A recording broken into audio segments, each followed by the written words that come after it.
सरकारों को ये अधिकार होगा कि वह संविधान के अनुच्छेद 341 व 342 के अंतर्गत माननीय महामहिम राष्ट्रपति के द्वारा घोषित SC व ST जातियों के समूह का उप वर्गीकरण करके आरक्षण का लाभ उनमें से कुछ जातियों को दे सकती है और ऐसा करते समय SC व ST के समूह में बची हुई जातियों को उससे वंचित की निगाह में उन जातियों को अब आरक्षण के अन्य महामहिम राष्ट्रपति के द्वारा क्योंकि उन घोषित SC व सामाजिक तौर पर अन्य जातियों से बेहतर स्तर पर हैं। माननीय सुप्रीम कोर्ट के समक्ष इस उप वर्गीकरण के पक्ष में जोरदारी से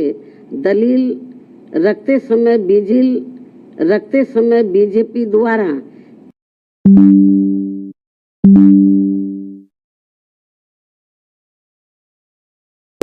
और अंत में ये सभी लोग फिर आरक्षण से वंचित रह जाएंगे। साथ ही माननीय सुप्रीम कोर्ट के समक्ष दविंदर मामले में सुनवाई के दौरान केंद्र और राज्य सरकार की तरफ से भी सत्ताधारी दल के वकीलों ने ही अपना पक्ष रखा है, परंतु माननीय सुप्रीम कोर्ट के 1 अगस्त 2024 के आए निर्णय के बाद अब तक इन सरकारों ने अपना पक्ष स्पष्ट नहीं किया है, जिससे अन्य को लेकर काफी भ्रांति की स्थिति बनी हुई है। माननीय सुप्रीम कोर्ट के समक्ष सुनवाई के दौरान समाजवादी पार्टी के वरिष्ठ राज्यसभा सांसद जो कि वरिष्ठ तथा इनके साथ साथ बीजेपी ने केंद्र में अपनी सरकार की ओर से माननीय अटॉर्नी जनरल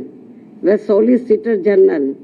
तथा कुछ राज्य सरकारों के वकीलों द्वारा उसमें भी खासकर आम आदमी पार्टी की पंजाब के एडवोकेट जनरल, हरियाणा एवं चंडीगढ़ में बीजेपी की ओर से उनके वकीलों द्वारा उप वर्गीकरण के पक्ष में तथ्यों को तोड़ मरोड़ कर प्रस्तुत करते हुए बाबा साहब डॉक्टर भीमराव अम्बेडकर द्वारा संविधान सभा में लंबे विचार विमर्श के बाद बनाए गए आरक्षण के सिद्धांतों के साथ छेड़छाड़ करने का कार्य किया गया है, जो कि आरक्षण को पूरी तरह समाप्त करने की मानसिकता के साथ उठाया गया ये गंभीर कदम है। सुप्रीम कोर्ट के 1 अगस्त 2024 के दिए गए निर्णय के बाद अनुसूचित जाति और जनजाति के लोगों के भीतर आपसी द्वेष की भावना बढ़ेगी और समाज में विभाजन की भावना को और अधिक बढ़ावा मिलेगा, जो कि राष्ट्र की एकता और पर करारा प्रहार करने जैसा होगा। जबकि अनुसूचित जाति व जन है, ये केवल भारतीय संविधान के अनुच्छेद 341 व 342 की अधिसूचना के जरिए अस्तित्व में आई है और यह अनुसूचित जातियों व जनजातियों का एक मिश्रण है और एक बार अधिसूचित होने के बाद फिर यह एक समरूप समूह बन जाता है। साथ ही राज्यों के द्वारा ये उप वर्गीकरण अनुच्छेद 341 एवं 342 के तहत राष्ट्रपति जी की अधिसूचना का उल्लंघन होने के साथ साथ ये पूर्ण रूप से असंवैधानिक भी होगा, क्योंकि कोई भी राज्य सरकार राष्ट्रपति की पावर को खत्म नहीं कर सकता है, क्योंकि ये संविधान के अनुच्छेद 341 भाग 2 एवं 342 का उल्लंघन होगा और इससे हमेशा ये खतरा बना रहेगा कि अनुसूचित जाति व जनजाति को दिया जाने वाला आरक्षण कब खत्म हो जाएगा, जबकि अनुसूचित जाति व जनजाति समुदाय के लोगों का वर्गीकरण का एकमात्र मूलभूत आधार सामाजिक गैर बराबरी अर्थात छूट-पात रहा है।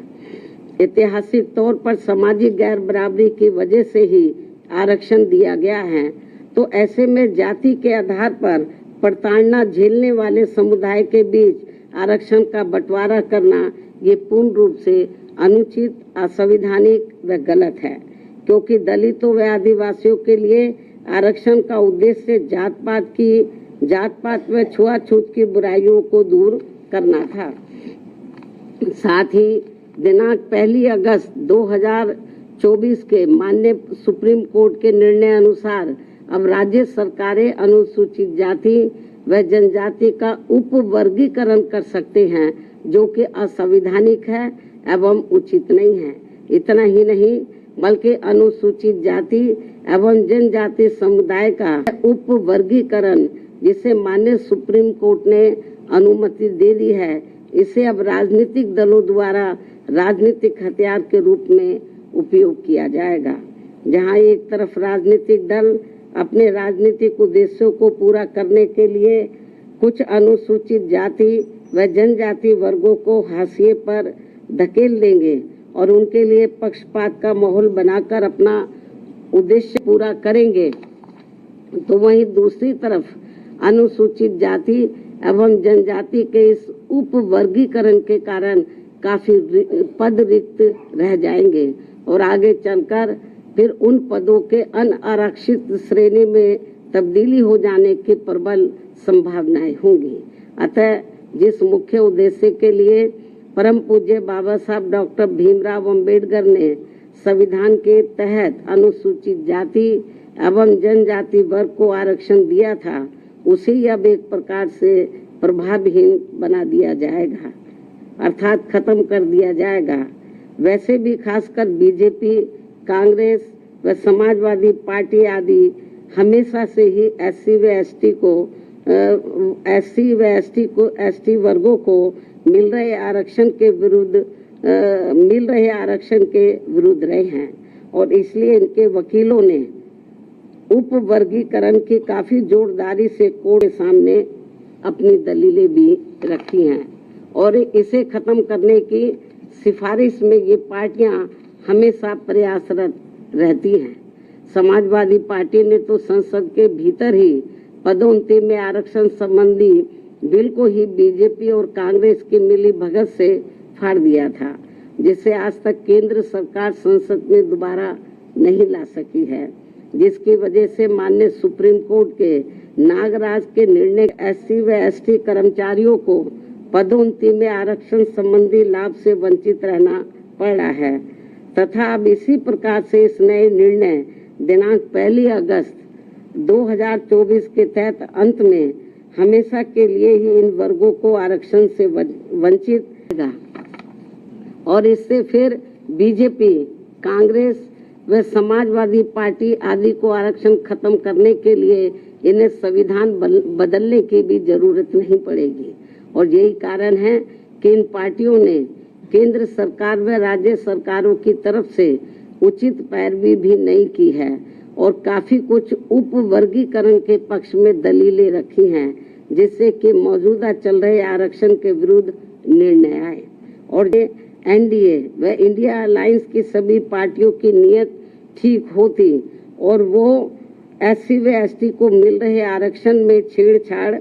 आदि करके उसे खत्म नहीं करना चाहते, तो फिर मेरी इन सभी पार्टियों से ये अपील है कि ये सभी पार्टियां इस विषय पर, इस मुद्दे पर देश के समूचे एससी व एसटी समाज के समक्ष अपने स्पष्ट करें और इसी चल रहे संसद सत्र में संविधान में उचित संशोधन लाकर ये स्पष्ट करें कि अनुच्छेद 341 व 342 के तहत माननीय राष्ट्रपति द्वारा घोषित एससी व एसटी जातियों के संबंध में भविष्य में किसी भी प्रकार की छेड़छाड़ व उप वर्गीकरण करने का अधिकार किसी को भी नहीं होगा तथा इन सभी जातियों को आरक्षण प्राप्त होने के लिए एक समूह के रूप में ही देखा जाएगा। ये इनको संशोधन संविधान में उचित संशोधन विधेयक इनको लाना चाहिए और ये सब लाकर इनको संविधान की में इसको शामिल करना चाहिए ताकि फिर भविष्य में कभी भी जो एससी एसटी का आरक्षण है उसके साथ किसी भी प्रकार का कोई छेड़छाड़ आदि ना हो सके। हालांकि ये नौबत नहीं आती यदि इसको बहुत पहले ही संसद द्वारा संविधान की 9वीं सूची में डाल दिया जाता। हमारी पार्टी ने लोकसभा के अंदर भी और राज्यसभा में भी इस मामले को अनेकों बार उठाया है, लेकिन इसको टाल दिया गया, क्योंकि जब बीजेपी पावर में रहती है वो भी इसको टाल मटोल करती है इस मामले को, कांग्रेस पावर में रहती है तो वो भी इस मामले को टाल मोल कर देती है। इससे स्पष्ट है कि चाहे कांग्रेस हो, बीजेपी हो या अन्य पार्टियां हो, उनकी वीकर सेक्शन के मामले में, खासकर दलितों व आदिवासियों के मामले में अभी इनकी जातिवादी सोच बदली नहीं है। मुझे नहीं लगता है कि ऐसा कुछ ये पार्टियां कर पाएंगी। इसके साथ साथ मेरी इस देश के सभी अनुसूचित जाति व अनुसूचित जनजाति वर्गों के लोगों से ये खास अपील भी है कि इस समय इस निर्णय से उत्पन्न स्थिति को अपने व अपने बच्चों के भविष्य तथा अपने संवैधानिक अधिकारों को नुकसान होने से बचाने के उद्देश्य से तथा बाबा साहब डॉक्टर भीमराव अम्बेडकर के द्वारा अपने अथक प्रयासों से इन वर्गों को जो संवैधानिक अधिकार दिलाए गए हैं, तो उन्हें खत्म होने से बचाने के लिए इस स्थिति को अपने लिए एक आपातकालीन की स्थिति समझते हुए इन्हें एकजुट होना पड़ेगा तथा मात्र अपने अपने राजनीतिक स्वार्थ व दबाव से प्रेरित न होकर यहाँ सभी राजनीतिक पार्टियों के ऊपर दबाव डालकर उचित संवैधानिक संशोधन लाने के लिए मजबूर करना पड़ेगा। इस खास अपील के साथ ही अब मैं माननीय सुप्रीम कोर्ट से भी ये पुरजोर अपील करती हूँ कि वह देश में SC व ST वर्गों के हितों में अपने 1 अगस्त व सन 2024 के दिए गए फैसले पर खुद ही पुनर्विचार करके इसमें मेरी इन सब बातों को खास ध्यान में रखते हुए जरूरी बदलाव लाए, तब्दीली लाए, वरना इन वर्गों में से आरक्षण के पात्र लोगों को बड़ा भारी नुकसान हो जाएगा। इस खास अपील के साथ ही अब मैं अपनी बात यही समाप्त करती हूँ। धन्यवाद। जय भीम व जय भारत।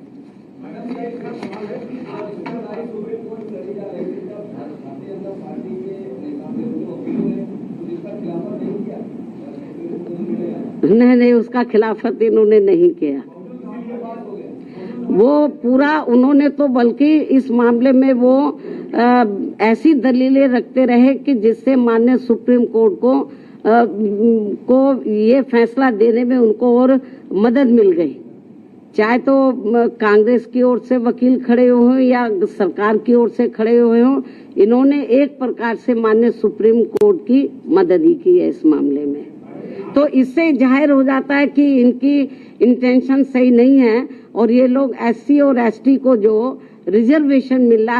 रहा है इसको सीधा खुद ना खत्म करके माननीय कोर्ट के जरिए, जुडिशरी के जरिए ये इसको खत्म करना चाहते और इसमें ये लोग काफी हद तक कामयाब भी हो गए हैं और हमारी पार्टी इसको लेकर बड़ी चिंतित है।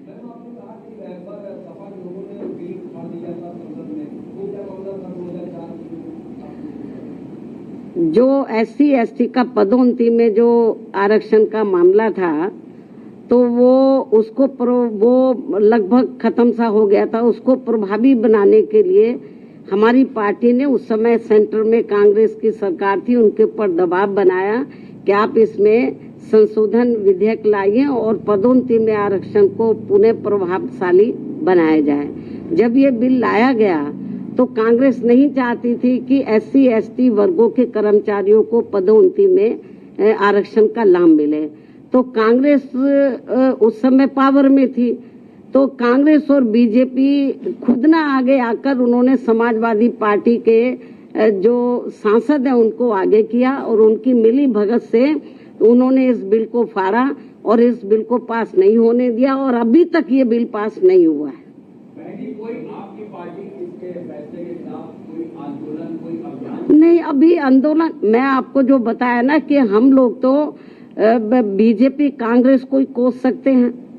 क्योंकि इनके वकीलों को सही पैरवी करनी चाहिए थी, सरकार को सही पैरवी करनी चाहिए थी। हमने माननीय सुप्रीम कोर्ट से मीडिया के माध्यम से हमने उनसे अपील की है आज कि वो अपने इस फैसले पर पुनर्विचार करें, इस फैसले को बदले, वरना इस देश में जो करोड़ों दलित और आदिवासी समाज के लोग हैं, तो जिनको अपने पैरों पर खड़े करने के लिए परम पूज्य बाबा साहब डॉक्टर अम्बेडकर ने जो इनको आरक्षण की सुविधा दी थी, यदि ये खत्म हो गई तो बड़ा मुश्किल हो जाएगा। और जो लोग ये कहते हैं कि एससी में या एसटी में जो जातियां मजबूत हर मामले में आर्थिक तौर पर मजबूत हो गई हैं, तो उसमें से मैं समझती हूँ मुश्किल से 10 या 11% लोग ही मजबूत हो गए होंगे, बाकी 90% लोगों की हालत तो बहुत ज्यादा खराब है। लेकिन माननीय सुप्रीम कोर्ट के इस फैसले से जो लगभग 90% लोग जिनको अभी आरक्षण की जरूरत है, तो वो तो और ज्यादा पिछड़ जाएंगे, उनको ये आरक्षण अब मिलेगा नहीं। इस निर्णय के अनुसार यदि उन जातियों को निकाल दिया जाएगा, बहुत बुरा हुआ है ये। और केंद्र और जबकि बीजेपी को चाहिए, वो अपने आप को कहते हैं कि हम एससी एसटी समाज के हिमायती हितैषी हैं, उनको चाहिए पहली बात तो इस केस की पैरवी उनको सही तरीके से करनी चाहिए थी, उन्होंने नहीं की। कांग्रेस ने बेबी ढुलमुल रवैया अपनाया। ऐसी स्थिति में मेरा बीजेपी की केंद्र में बीजेपी की सरकार को, उनकी एनडीए की सरकार को ये कहना है कि यदि आपकी नीयत साफ है तो आप इसमें ये जो भी जजमेंट आया है, तो आप पार्लियामेंट के अंदर आप इसमें ये पार्लियामेंट के अंदर आप लोग जो संविधान में आप संशोधन करें और इसको संविधान की 9वीं सूची में लाए, और जो सुप्रीम कोर्ट ने जजमेंट दिया इसको पलटे, मतलब क्योंकि पार्लियामेंट को भी पावर होती है, उसको पलटे। और नहीं पलटते हैं तो समझ लो ये कांग्रेस हो, बीजेपी हो और भी दूसरी पार्टियां हो, इनकी एससी एसटी के और ओबीसी के रिजर्वेशन के मामले में इनकी नीयत साफ नहीं है।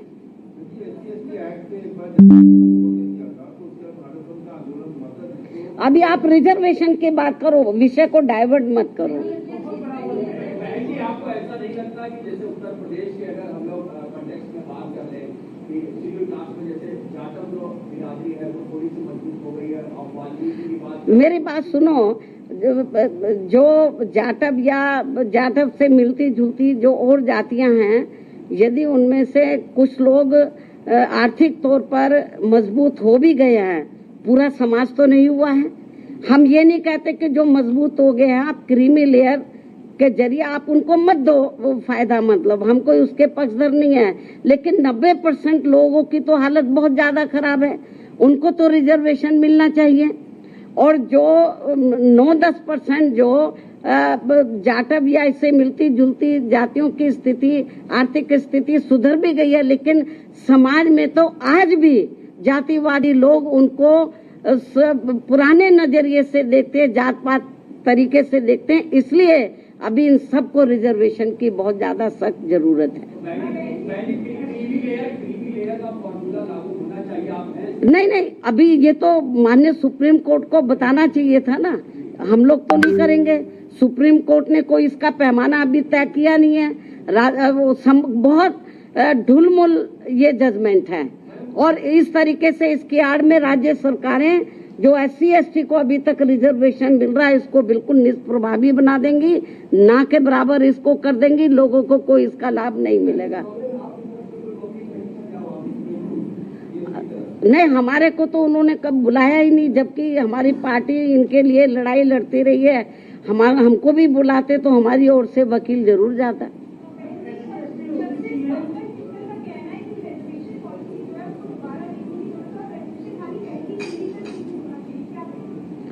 भाई मैं आपको बताया कि ठीक है, आप आर्थिक नहीं, जो एससी एसटी के लोग हैं